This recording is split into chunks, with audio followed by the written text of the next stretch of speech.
Hello friends, these cards turned out beautiful. I wanted to print them long time ago and I love the colors, how it turned out. It's so good.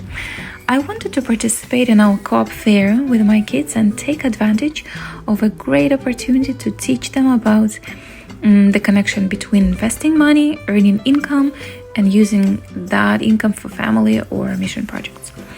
I bought A7 sized envelopes and matching bags from Hobby Lobby. I picked my favorite paintings to be on those cards. These cards turned out to be a bit smaller than I expected, but they still fit just fine. Today I'd like to show you how to create the cards using the free website canva.com. It's a user-friendly platform that lets you design a variety of things. To get started, go to canva.com and click the Create Design button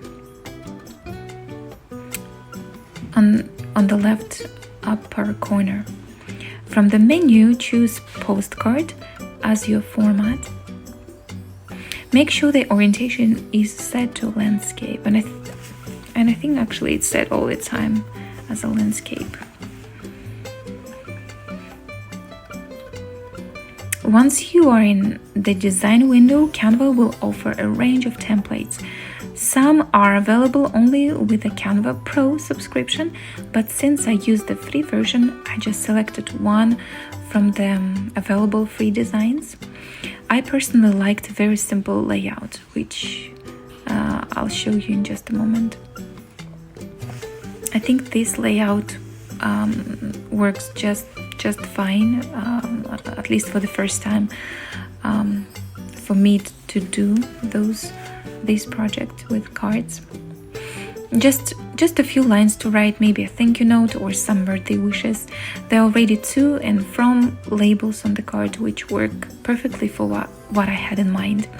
For the next step, you'll need to add a new page, then simply drag an image into that page. On the left hand side, you'll see a progress bar in blue as the image uploads. Next, adjust the size of the image by clicking and dragging the edges.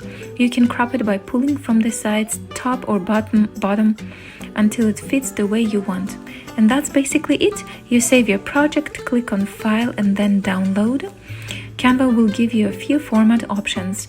I personally prefer PDF as it combines both pages into the file.